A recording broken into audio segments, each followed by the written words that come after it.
Fala galera, tudo bom com vocês? Bem-vindos a mais um episódio do De Galho em Galho. Estou aqui com a Gabi da Monk e com o Thales do Mission para falar sobre uma plataforma que está revolucionando o mercado hoje e a maneira como as empresas e pessoas se conectam. Por favor, se apresentem. Oi, pessoal, tudo bem? Eu sou a Gabriele, faço parte aqui do time da Monkin, sou redatora e roteirista. E para quem não sabe, eu já fui estagiária do Mission, já tive o prazer de trabalhar com o Thales, o CEO dessa empresa. E, por favor, Thales, se apresenta pra gente. Primeiro, muito obrigado por me receber, Pedro e Gabi. É um prazer poder estar aqui falando com vocês e contando um pouquinho da história do Mission. Meu nome é Thales Anussi, eu sou CEO e fundador do Mission Brasil, e tem sido uma jornada em tanto revolucionar o mercado de trabalho.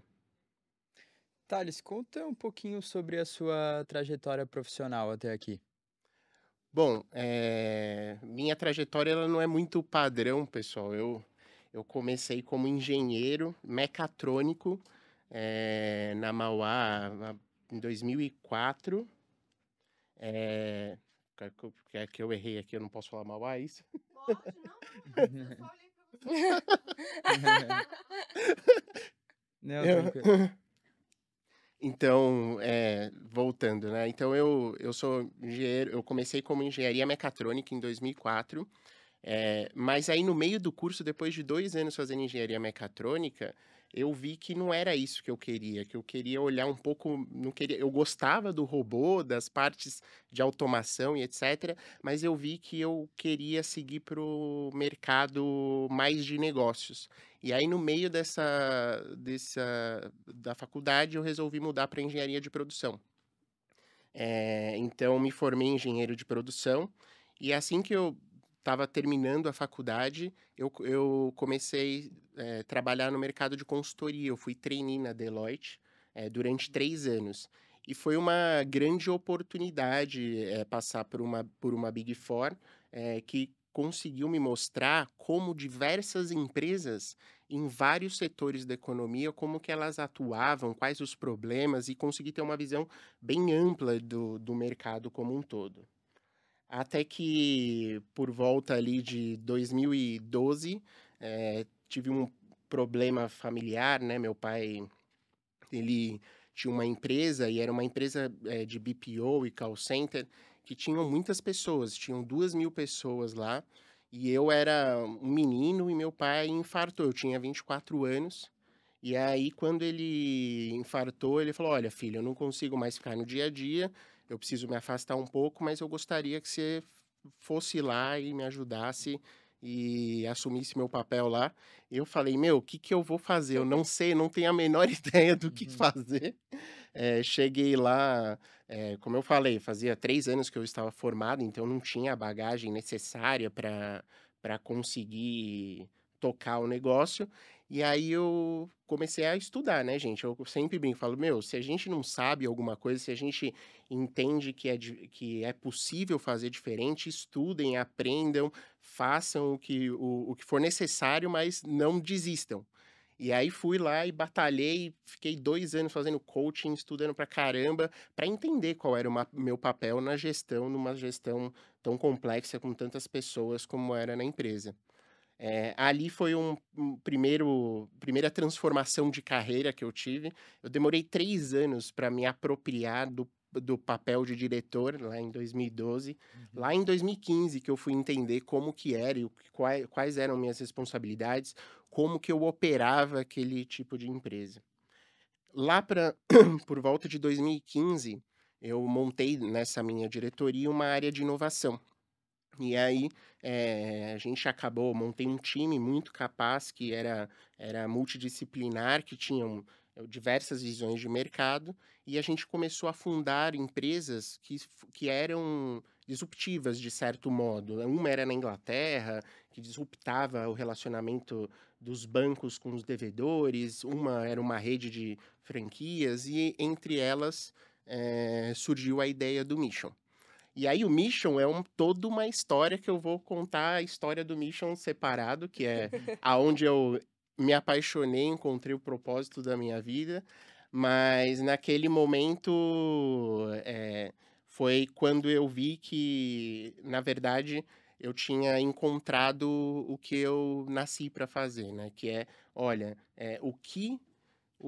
como o mundo funciona, quais são os pontos que a gente pode desafiar o mundo e o que a gente pode pensar em fazer diferente, em tentar fazer melhor, tentar antever os movimentos que a gente vai experimentar na nossa vida ali nos próximos anos. Então, ali eu me apaixono por esse mercado de inovação, que ainda era, nesse 2015, 16, era muito incipiente no Brasil, e passo ali, depois de alguns anos, eu viro, né, pro meu pai, para toda a mesa diretora e falo assim: olha, quero sair, encontrei o propósito da minha vida. Ah, não, filho, mas você não vai ganhar nada, você vai sair sem um tostão no bolso, é isso mesmo? É isso mesmo, quero sair e quero tocar o Mission, que é minha paixão. Então, é um pouco essa minha jornada. No começo totalmente técnico, robô, programação, transformo para engenharia, negócios e vou parar em disrupção, depois desse processo todo. Então, é essa a minha carreira. E um detalhe muito importante é que nesse tempo todo, essas empresas tinham uma mão de obra intensiva. Uhum. Então, eram muitas pessoas. Então, eu via sistematicamente em cada processo de inovação e disrupção, dificuldade em montar modelos de gestão de pessoas e de profissionais. Então, isso foi o que norteou depois a história do Mission em si, que era essa dificuldade enorme da gente conseguir a pessoa certa, no tempo certo, para fazer a tarefa certa. Pô, muito legal, Thales. Parabéns pela sua trajetória até aqui. Agora eu fiquei curioso com uma coisa. Como que foi a receptividade, assim, da galera que estava atuando com você na empresa quando você falou, cara, vou montar uma nova área aqui que vai ser a área de inovação da empresa, assim? É, é, como era uma empresa muito tradicional, acho que a primeira recepção foi, assim, um pouco de ceticismo. Falar assim: "Poxa, inovação no mercado bancário, de BPO, call center, cara, todo mundo aqui fala muito de inovação, mas isso eu acho que a palavra correta é ceticismo. O pessoal fala: "Poxa, tem uma inovação, mas ninguém percebeu que a inovação, por si só, ela é muito maior do que o mercado tradicional". E lá para eles, assim, ó, eu digo, né, o corpo executivo enxergava como um acessório de uma melhoria dentre os processos e dos mercados que já existiam. Mas Uhum, para mim, a inovação nunca foi um acessório de melhoria, de produtividade dos processos. uhum. Para mim, a inovação, ela é um outro bicho totalmente novo, que era muito maior, inclusive, do que os mercados previamente estabelecidos. Então, foi difícil, mas o acho que o segredo é você encontrar gente que é apaixonada pelo futuro, apaixonado por olhar diferente, tentar criar e fazer diferente. Então, consegui achar muitos deles à época e eles estão comigo até hoje. Tem uma meia dúzia deles que saíram da outra empresa e foram comigo, né, Gabi? Sim, Uhum. sim, pior. E e que estão comigo até hoje, Pô, que então legal, porque já faz quase 10 anos, né? exatamente. Sim, Eu fiquei curioso, eu pergunto porque hoje em dia, beleza, né? Acho que mesmo quem não conhece muito bem sobre inovação, sabe mais ou menos por cima o que que é, como sim, funciona e tal. Mas naquela época era muito mais difícil ter, por exemplo, acesso aos cases que estão acontecendo aqui no sim. Brasil. Era um ecossistema que não é tão ativo como hoje, né? Apesar de que a gente, claro, ainda tem muito para melhorar, evoluir. Mas eu fiquei muito curioso por essa questão que já faz um certo tempo para implementar essa nova área de inovação dentro de uma empresa mais tradicional mesmo, né? Sim. Mas aproveitando, Thales, queria que você contasse um pouquinho como nasceu a ideia, como que foi esse start, qual que foi um insight assim para você criar o Mission? Não, perfeito. Quando a gente olha um pouco o tempo, né, a gente, o Brasil estava ainda num momento um pouco novo, era esse processo de disrupção e de startups e etc. O ano era 2015, 16. O Uber tinha acabado de chegar no Brasil, então ele vinha com uma nova forma de ver o mercado de transporte e tal. Então, que foi já era um embrião do que ia acontecer nos próximos anos. E lá na época, eu sou muito grato, né? O meu sócio, tenho 2 sócios conterrâneos aqui, que são de Florianópolis, e o Mission surgiu em Florianópolis, na CAT. Ficamos lá os 3 primeiros anos de história do Mission. E esse meu sócio, a gente montou uma joint venture entre a empresa que eu estava, a empresa que o Pedro estava e a empresa e a CETIP na época, né? Então era a Intel, a Nelway e a CETIP.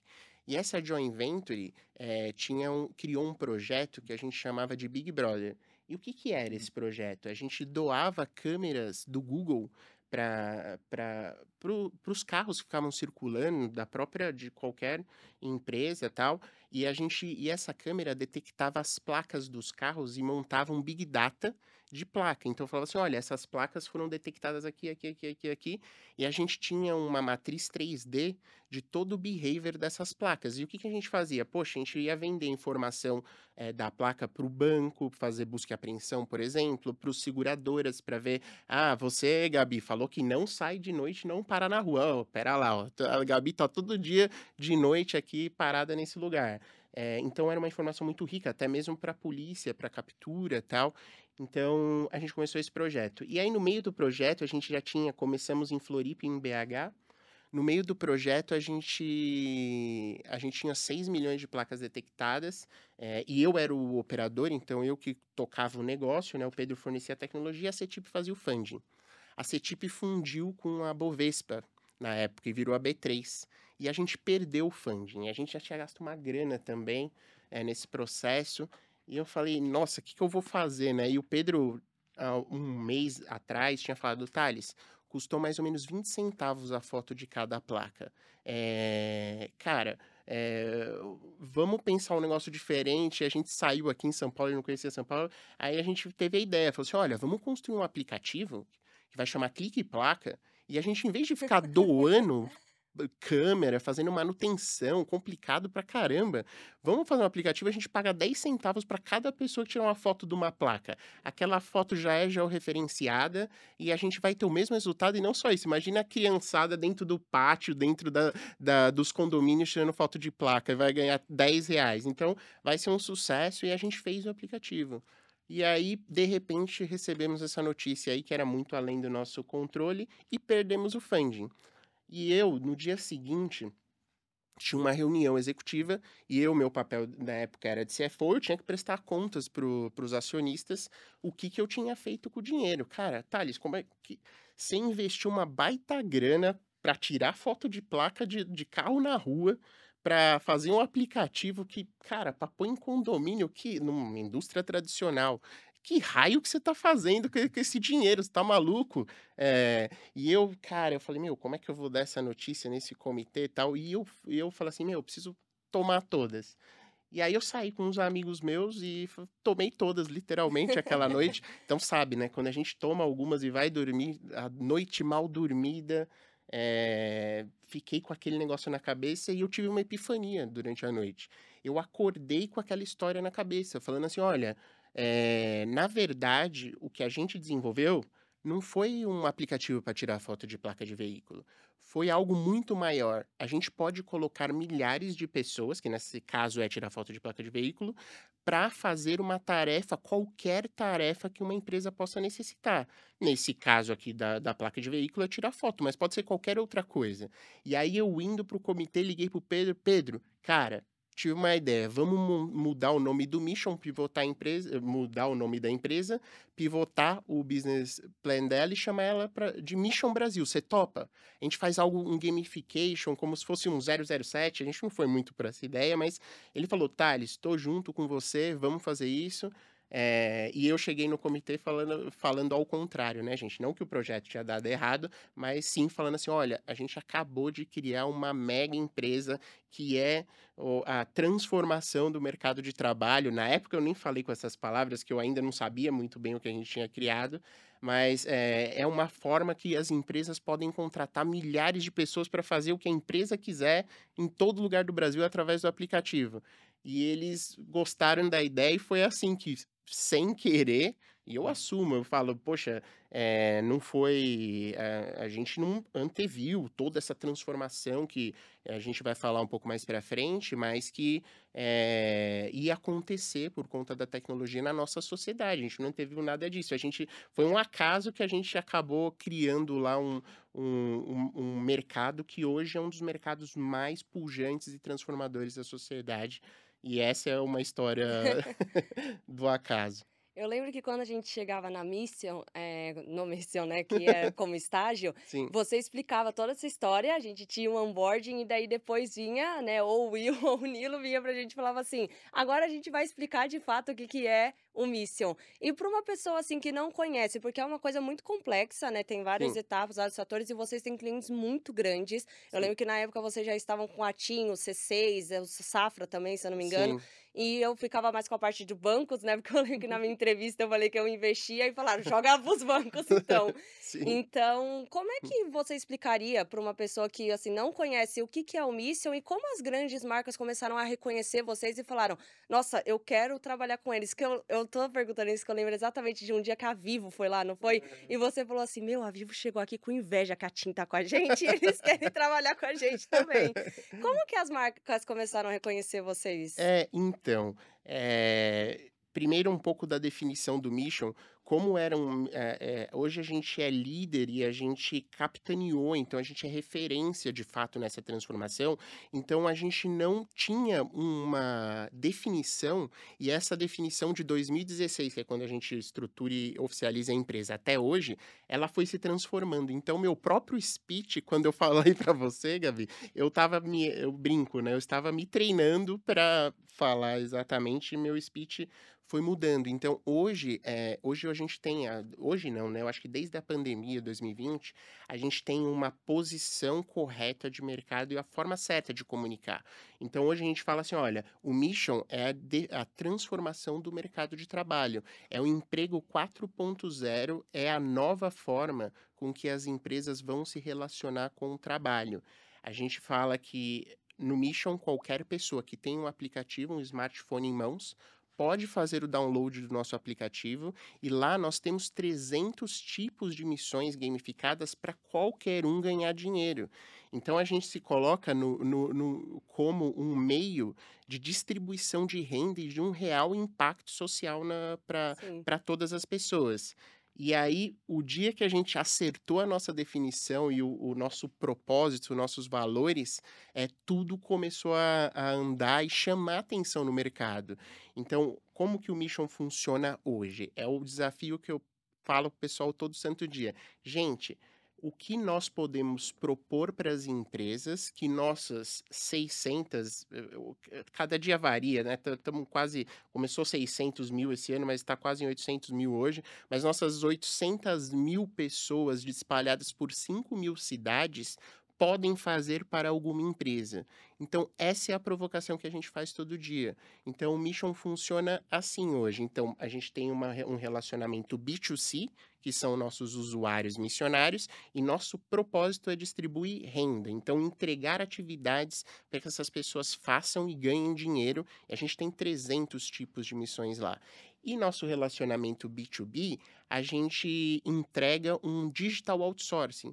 Ou seja, qualquer empresa que tenha qualquer trabalho, e todas vão ter necessidades para crescer ou reduzir custo, qualquer coisa, a gente entende o que a empresa precisa, transforma em missões, então em pequenas tarefas, e entrega hoje para essas 600, 800 mil pessoas lá, dependendo do tamanho que a gente está olhando do projeto, para que elas realizem essas missões para a empresa e ganhem dinheiro. Então, hoje nosso propósito e definição, tanto para o B2B quanto o B2C, está muito claro.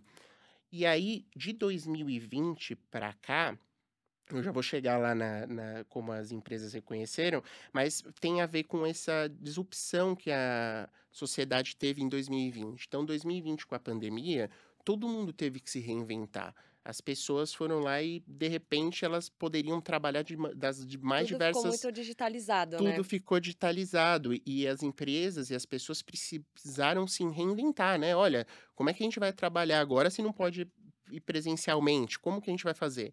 E ali, para nós, foi um paradigma, porque ali se demonstrou possível que as pessoas trabalhassem de várias formas, em home office, híbrido, via internet, via influencers e etc. Diversos mercados de trabalhos que não são tradicionais tiveram um boom a partir daquele momento.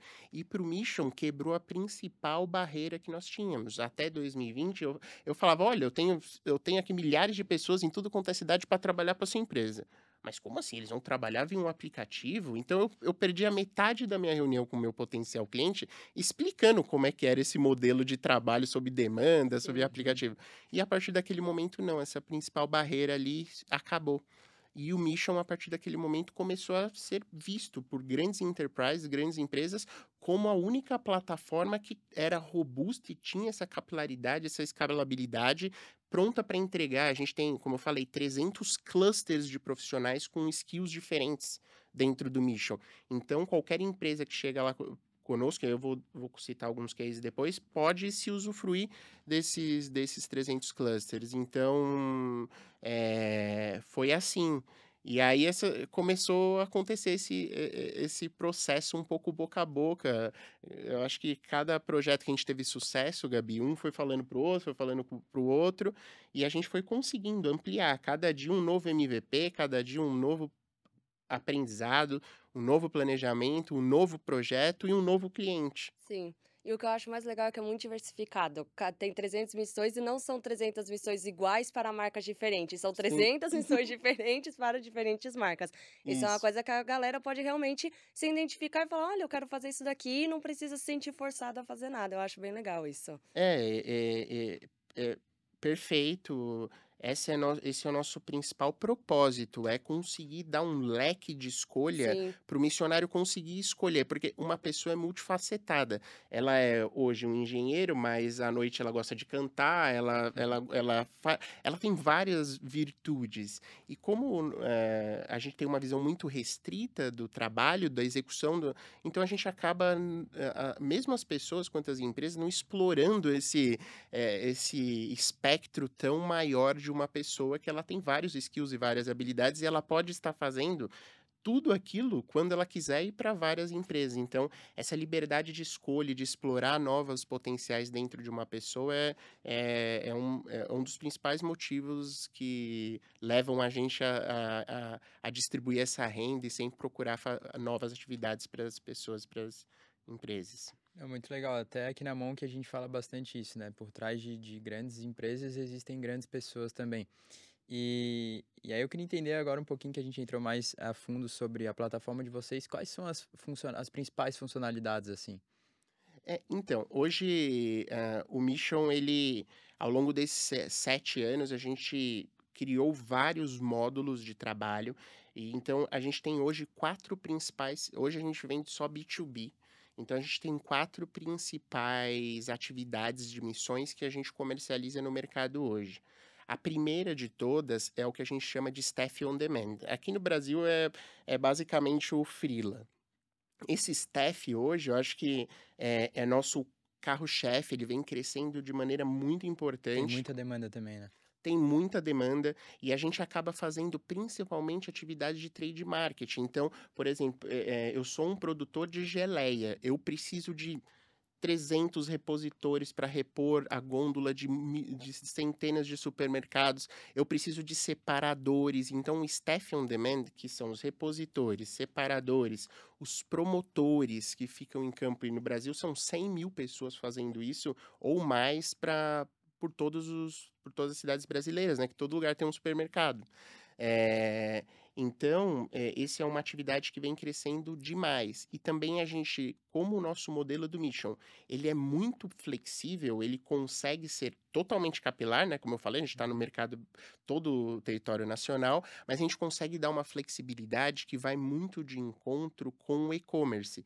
Então, a gente atende o mercado tradicional com esses repositores, promotores, etc., com tecnologia, gamification, ranking, com rede neural, AI, que a gente consegue entregar um trabalho tradicional, mais uns 2 níveis acima, com toda essa tecnologia, mas a gente também consegue atender uma nova demanda desse staff, que é a demanda sazonal, que é originária por exemplo, dos e-commerces. Então, hoje você pede lá no GPA, no Rappi, no iFood, um pedido no Brasil. Poxa, alguém tem que estar lá na loja separando o seu bag, fazendo shopper e entregando isso para o motoboy que vai entregar na sua casa. Hoje é o Mission que faz isso. Então, é uma missão, seja um shopper por um dia, e a pessoa vai lá e faz isso, fica lá separando os pedidos e entregando para o motoboy. Isso consegue variar muito, muito rapidamente e na mesma velocidade com que as vendas acontecem na internet, Sim. que não é tão linear como era no varejo tradicional. Então, isso foi um golaço, assim, desse novo modelo e ele vem crescendo de maneira muito robusta nesses últimos anos. Esse é um produto, tá, gente? Desculpa. O segundo produto é o cliente oculto. Então, por exemplo, a gente vende hoje é um dos principais produtos, os missionários amam fazer e para a empresa tem um valor muito importante, porque é o que eu brinco, né? O João tinha uma padaria, ele vendia aquele pão de queijo muito bem feito, tal, tal, tal. Aí, de repente, ele abriu a segunda, a terceira, 10, 50 padarias. E, de repente, quando ele vai visitar 50, o pão de queijo já está sendo servido de uma torrada, porque é muito difícil você conseguir padronizar e deixar com que os processos que trazem valor para o seu negócio se mantenham iguais e garantir a experiência do consumidor de maneira equânime em toda a rede. Então, hoje a gente fala que a gente é os olhos dos donos em toda uma rede. A gente consegue fazer cliente oculto em franqueado, em redes de franquias, em grandes redes de lojas e conseguir fazer todo o customer experience e trazer todos os balance scorecards, as avaliações de infraestrutura, atendimento, todos os KPIs para que você consiga tomar as medidas de correção e garantir a melhor experiência padrão para todos os seus consumidores. Então, esse é um produto super disruptivo. O missionário ama fazer porque ele consome, ele avalia, ele tem um papel de auditoria e os nossos clientes têm resultados fantásticos. O terceiro produto são pesquisas. Então, eu estou falando aqui os 4 principais nossos, né? Então, a gente todo dia cria novos, mas esses são os 4 principais.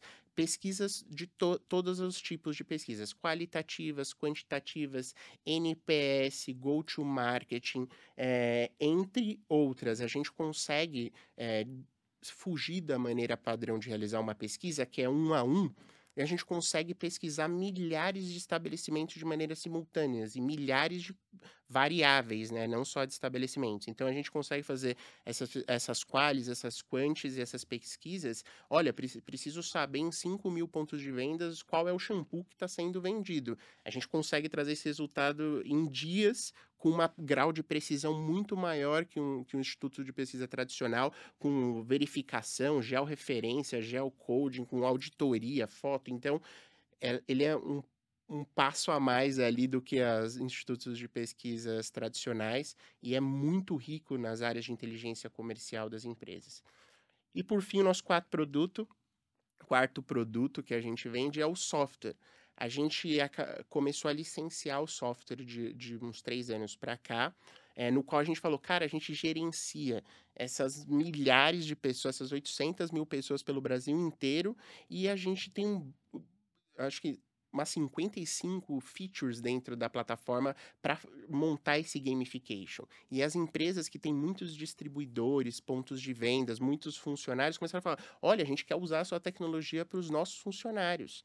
E a gente passou a licenciar. Então, hoje, qualquer empresa que tem uma rede de distribuição, rede de fornecedores muito grandes, pode usar um aplicativo white label da marca, que é a nossa tecnologia licenciada, para fazer o mesmo processo que o Mission faz com BaaS, com BI, com tudo que tem de mais moderno e tecnológico na sua própria nossa própria gestão de força de campo. Então, esses são os 4 principais produtos e eles que geram a maior parte das missões para os nossos missionários aí ganharem dinheiro através das atividades. Pô, muito legal. Várias soluções mesmo, né? Sim. E agora falando um pouquinho mais sobre a prática, né? Mais voltado para o impacto ali. Como que as empresas e as pessoas estão reagindo, assim? Quais estão sendo os resultados? Esse é um ponto que, para nós, é muito importante. Como o nosso principal desafio é assim, olha, como é que a gente pode reunir essas milhares de pessoas em suas cidades e trazer valor para as empresas, avaliar os principais projetos e qual o impacto que a gente trouxe para a empresa é o principal. Porque se a gente faz um baita projeto e aí aquela indústria ficou feliz e falou, cara, realmente é algo disruptivo que ninguém faz, ele se propaga e a gente pode replicar esse mesmo projeto para toda a indústria. Então, eu falo que os principais resultados que a gente teve, eu vou dar um exemplo de cada produto desse, mas, por exemplo, o de cliente oculto. Cliente oculto, a gente fez um mega projeto em 3.600 estabelecimentos para as tintas Coral. E lá, qual era o legal desse cliente oculto? Você fazia a visita nos fornecedores, levantava todas as tintas que tinham lá e perguntava quais as recomendações. E não só isso, se o vendedor falasse que quais eram as garantias e recomendasse a tinta Coral para realizar aquela tarefa, automaticamente ele ganhava, o Mission gerava um QR Code, ele lia no celular dele e ele ganhava R$ 100 na conta dele de cashback. Caramba! E aí a gente varreu 3.600 estabelecimentos durante 3 meses. Aí a gente brincava, e de 15 em 15 dias passava um cliente oculto lá fazendo isso. A gente brincava que eles conseguiram não só mapear a experiência do consumidor, ver quais eram os concorrentes, qual o preço dos concorrentes nessas milhares de lojas, mas eles também conseguiram colocar o produto deles no top of mind de todo mundo que passava lá. Então eu falava assim, alguém chegava lá e perguntava, onde é o banheiro? Coral, tintas Coral. Todo mundo que entrava na loja ia responder tintas Coral porque queria ganhar os R$ 100. Então, foi um mega projeto. A gente teve uns 4, 5 outros players querendo que a gente repetisse e foi totalmente fruto de disrupção.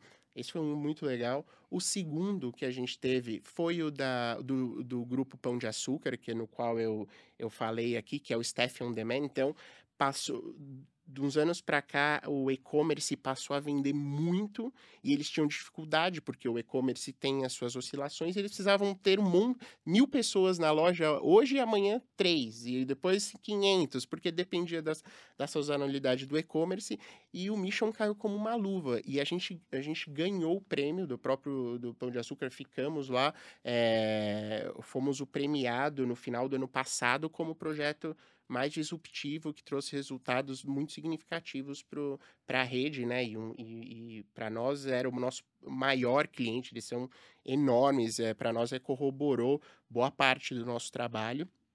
Terceiro, que foi muito interessante, foi o para Behringer, que é uma indústria alemã, que ela tinha dezenas de distribuidores e milhares, literalmente, de pessoas que passam nas farmácias repondo os produtos das farmácias, e eles tinham uma grande dificuldade de fazer gestão de todo esse ecossistema. E aí eles licenciaram o nosso software, e aí hoje eles têm tudo, eles sabem o que essas pessoas estão fazendo pelo Brasil inteiro, comissionam, fazem rankings, fazem a gestão de toda essa galera, e a gente foi convidado para a gente fazer até um material para apresentar na Alemanha em inglês, porque o nosso projeto foi premiado como sendo super disruptivo também no ano passado. Legal.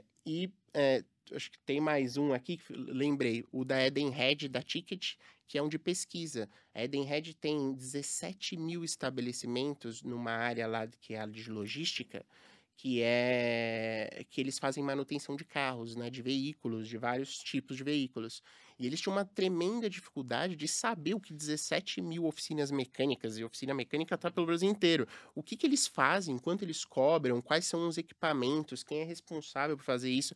Então, a gente conseguiu, em meses, visitar 17.000 estabelecimentos para eles e conseguir levantar todo o portfólio, o que eles trabalham e tal. Então, hoje, eles têm a maior rede lá de autorizada de manutenção de veículos, e para nós foi um grande sucesso e demonstrou a capacidade, a capilaridade dos nossos missionários de conseguir fazer grandes projetos desafiadores de larga escala. Inclusive, hoje a gente está discutindo aplicar esse projeto para N outros países que a Edenred já fazem, eles já fazem isso. Então, foi um super sucesso também. Então, acho que nos 4 produtos, esses são, para mim, assim, os principais cases A gente tem 120 clientes hoje, mas esses, sem dúvidas, foram que eu tenho mais orgulho de ter visto aí tanto a equipe quanto os missionários realizarem. Ah, muito legal. Eu como ex-funcionária, não era nessa proporção quando eu trabalhava lá, e daí você falou que teve um crescimento exponencial, que vocês tiveram até que mudar de escritório, tudo. E me surgiu uma dúvida aqui com você Sim, falando. Eu lembro que na época que eu trabalhava lá, o Mission sempre se posicionou muito como aplicativo de renda extra. Então era sim, uma coisa que você tinha ali o seu trabalho e você podia fazer aquilo por fora para você ter o seu dinheiro por fora. sim. Hoje você acha que se uma pessoa instalar o aplicativo e todos os dias fizer uma missão, você acredita que ela tem uma renda completa? Ela pode sobreviver só com o Mission? Sim, hoje, essa é uma pergunta, que eu me faço também, no dia a dia, porque, eh, o nosso propósito inicial era ser uma renda complementar e trazer porque, como eu falei, né, a pessoa ela tem várias atribuições e muitas das vezes falta a renda para fechar a renda familiar, ela precisa Sim. de uma alternativa. E a gente começou assim, só que a gente começou a ter tanto tipo de missão e tantas oportunidades de várias formas, de até mesmo de coisas online, tipo de curtir, comentar, compartilhar, missões que estão ligadas no marketing digital. Então começaram a aparecer tantas formas de ganhar dinheiro, de distribuir renda, que a gente passou a ser, muitas das vezes, o principal fonte geradora de renda para várias pessoas. Então é um momento que eu acredito que é um pouco até de transição, Gabi. A gente Ai, que tem um legal, que grupo legal. que ainda nos se serve do Mission com uma renda extra, mas tem um grupo também que já usa o Mission como uma renda principal, que saem viajando o país e vão tirando foto. Ó, vim fazendo as missões do Mission do sul ao norte. Então já tem uns nômades experienciando essa transição. Então, realmente, isso é uma coisa que está acontecendo agora. Ah, que legal. E também eu comentei, né, do crescimento exponencial que vocês tiveram. Sim, Eu até falei aqui nos bastidores, a história de vocês é um pouco parecida com a da Monk. Nasceu lá em sim, Floripa, vocês estão na CAT, a gente também, e sim, vieram para São Paulo. Você acredita que o fato de vocês terem vindo para São Paulo, terem feito essa transição, foi o que fomentou para esse crescimento, né? Porque é uma cidade que fomenta muito sim, empreendedorismo, né? sim. É muito parecida a história da Monk. A gente surgiu na CAT, a gente ficou lá 3 anos. Depois a gente foi mudando ali pelas regiões, nos coworkings ali em volta da da CAT. Foi boa parte da história do Mission, essa proximidade com esse universo de disrupção de Floripa, que eu sou um grande fã, eu acho que é fantástico. Só que o Mission foi atingindo um tamanho que eu que ficava em São Paulo se tornou cada vez mais complicado. Ou eu mudava para Floripa e ficava lá 100%, ou eu tinha que trazer o Mission para cá, porque o Mission precisava estar em São Paulo, porque boa parte dos nossos clientes estão em São Paulo, porque a gente vende B2B. Sim. Então, era inevitável ter um escritório comercial em São Paulo, por mais que eu adorava deixar toda a parte operacional e todos os devs em Floripa. E aí a gente chegou num determinado ponto com 3 anos lá, a gente já 3 anos atrás, eu com o Mission com aproximadamente 3 anos, a gente falou: "Não, é melhor mudar tudo para São Paulo". Então hoje nosso time dev ficou lá em Floripa e a gente trouxe para São Paulo, que foi uma decisão muito acertada.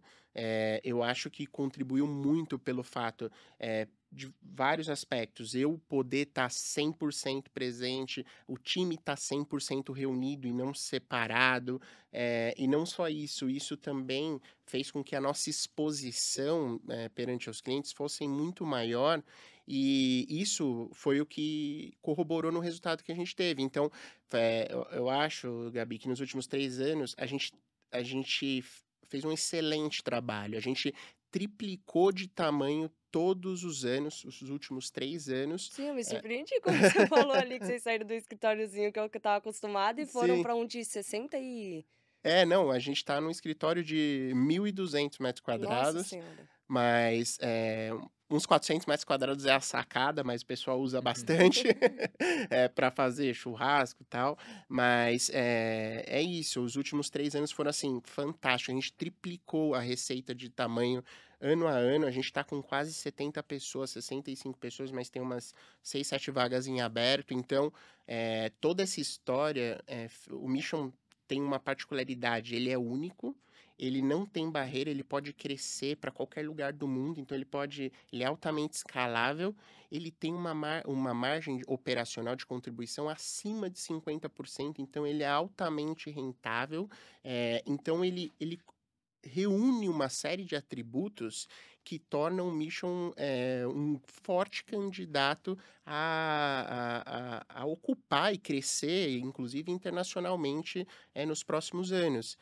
E foi aí que no meio do ano passado, a gente acabou fechando em setembro, a gente acabou atraindo a atenção de grandes fundos renomados, né? A Headline, liderada pelo Romero Rodrigues, e a Domo, liderada pelo Rodrigo Borges, que são dois expoentes aqui de fundos no Brasil, e eles são os dois fundadores do Buscapé, que foi a primeira startup unicórnio do Brasil lá atrás.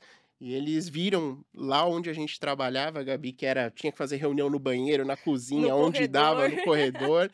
Eles entraram lá e falaram: Thales, é sério que você está crescendo desse jeito, com tudo isso aqui?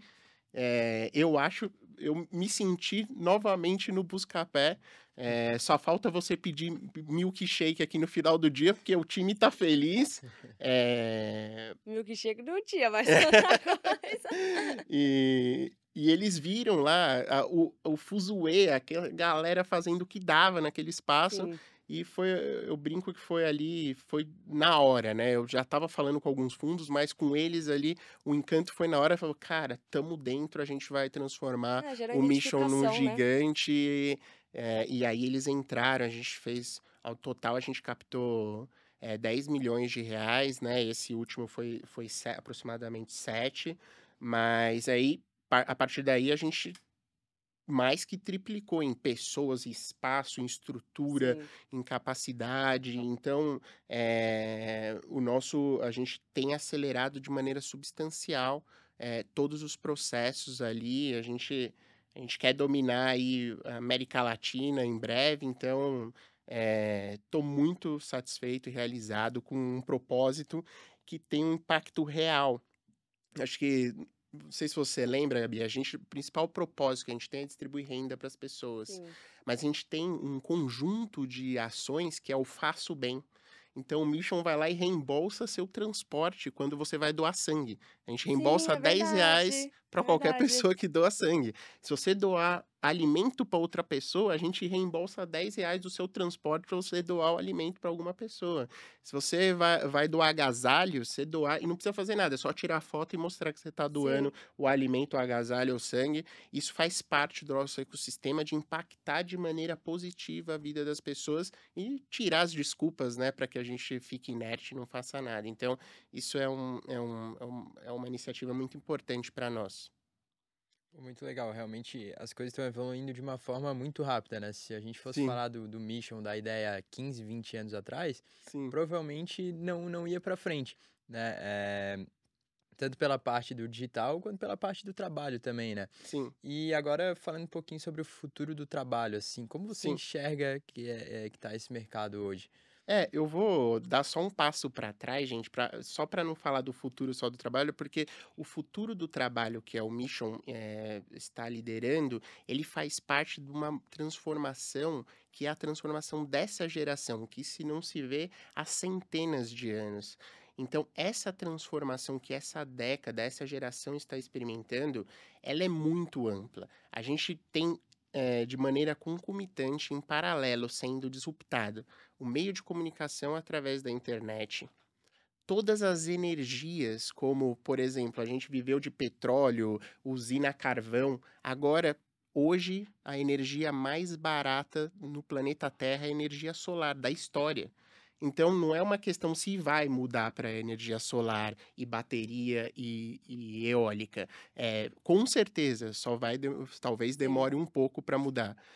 Número 3, o mercado de trabalho, que é o que a gente está capitaneando. O mercado de trabalho está numa disrupção enorme há alguns anos. E aí são várias coisas, né? O trabalho via aplicativo, que é como o Mission faz, que revoluciona a relação do trabalho, mas a automação, a inteligência artificial, que vem mudando tudo mudando a forma com que as pessoas se relacionam com a tecnologia. Então, antigamente, todo mundo falava, olha, você precisa estudar programação, porque no futuro vai ter um monte de programador, tal, tal, tal.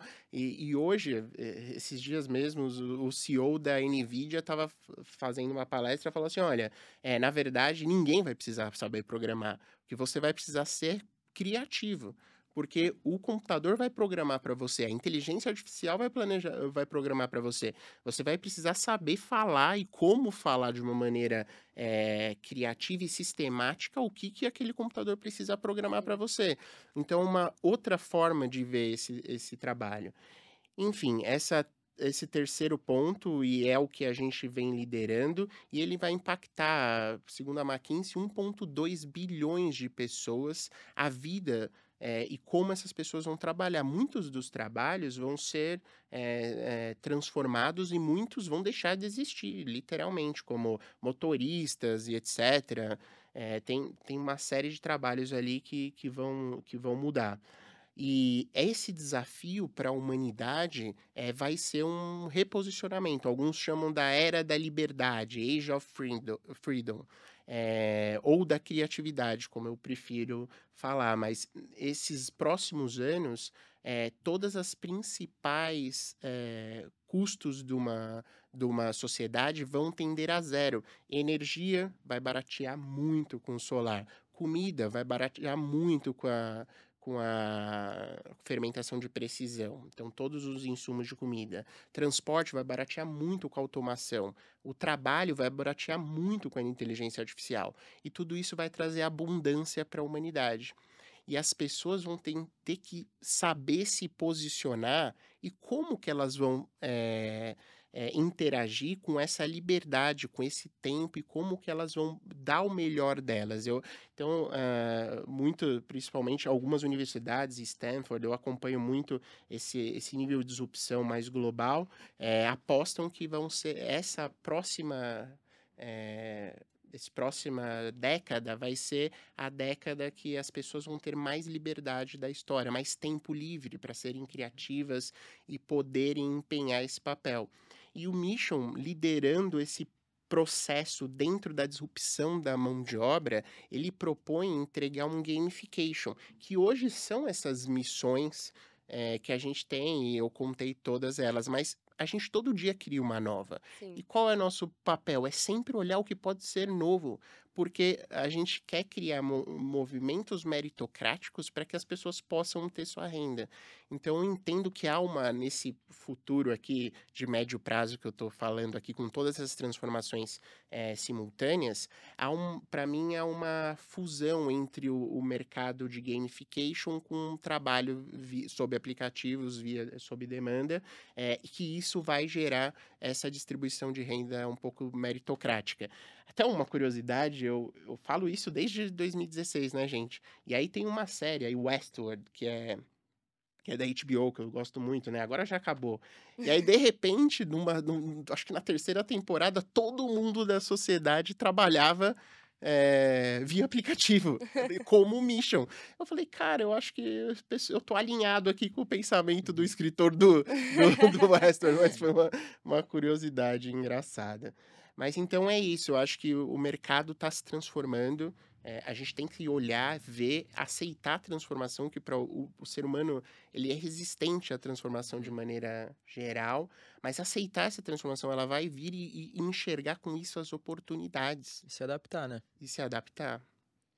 Muita gente tem a dúvida que fala assim, será que a IA vai vir e vai tirar meu emprego? Eu já ouvi muitas pessoas falar assim, não vai tirar seu emprego, mas outra pessoa que sabe usar IA vai tirar o seu emprego. A gente tem que realmente se adaptar a essa nova inteligência artificial. E já caminhando um pouco aqui para o final, Thales, eu queria pedir um conselho para você, para os novos empreendedores que querem começar aí, como que já começar, né, com a inteligência artificial, que é uma coisa que ajuda, e como ser inovador, né, como inovar todos os dias, né, porque durante o seu discurso que você falou aqui diversas vezes, deu para perceber que você inova dentro da inovação, já porque a Sim. inovação, ela tá nos detalhes. Então, você identifica um problema e ali você vai e inova. Qual conselho que você daria para esses novos empreendedores? Eu acho que o principal conselho que eu daria é a resiliência. Eu acho que uma pessoa que quer ser inovador e quer trabalhar na inovação e quer explorar esse lado criativo que, ao meu ver, vai ganhar cada vez mais espaço na humanidade, ela precisa ser resiliente, porque a inovação ela é complexa. Existem milhares de tentativas de MVPs e testes que você vai errar. Então, com certeza você vai errar. E você vai errar 6 vezes até você acertar. E é difícil você conseguir manter o joelho ralado e sempre cair e errar, mas levantar e errar de novo. Acho que o meu principal ponto é assim, com certeza, quanto mais vezes você errar, mais perto você está de conseguir transformar aquele seu sonho, a sua criatividade em realidade. Então, isso eu vivo até hoje, todos os dias. Eu sempre gostei de usar a criatividade, provocar a criatividade nas pessoas. A gente erra a maioria das vezes na primeira vez, mas depois de umas 2, 3 vezes, a gente acerta. E isso, quando acerta, é muito gratificante e paga todos os erros que você teve pro passado e sobra. Então não é à toa, né, que os fundos investem lá em centenas para meia dúzia Sim, dá certo. e vai valer com todo o resto ali. Então, eu acho que é isso. Coragem e resiliência. Coragem para criar, para se expor, para dar cara a tapa e tentar, e resiliência para você levantar quando você cair. E uma última pergunta antes da gente finalizar. Eu te fiz uma pergunta no meu primeiro dia de Mission e eu lembro exatamente da sua resposta e eu vou te fazer ela aqui de novo. Eu perguntei assim, a Mission tem planos para virar capital aberto? E você falou assim, olha, o dia que a gente chegar a abrir o nosso capital é porque a gente tá bem. Estamos chegando perto, Thales? Estamos no caminho, eu acho, Gabi. A gente tem uns 2 degraus aí para subir nos Quando próximos que eu vou anos. conseguir investir lá na B3? A gente tá preparando uma próxima rodada para o final do ano. Vai ser uma rodada muito importante, agora que a gente tem 2 fundos bem significativos no cap table. Então, o sucesso dessa próxima rodada vai deixar a gente bem perto de abrir capital, Gabi. Ah, que legal, já chega a minha hora, hein? Vai É, sim. mas fico muito feliz de saber um pouquinho mais sobre o Mission. E, Thales, a última coisa para a gente encerrar agora, como que faz para a galera que quer saber um pouquinho mais sobre a Mission, tanto para a empresa quanto para o trabalhador?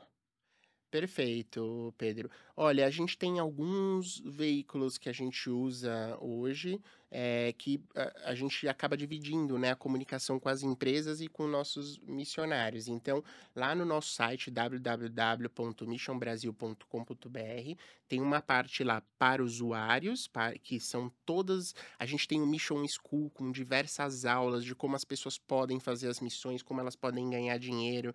Então, elas podem encontrar todo esse universo para os missionários, que são os nossos usuários, ali dentro dessa aba do nosso site. E também tem todo o nosso portfólio de serviços no Para Empresas, com todos esses serviços. Eu contei aqui 4, tá, gente? Mas tem muito mais lá, tem uns 30, para que as empresas possam explorar e ver quais soluções se adequam a elas.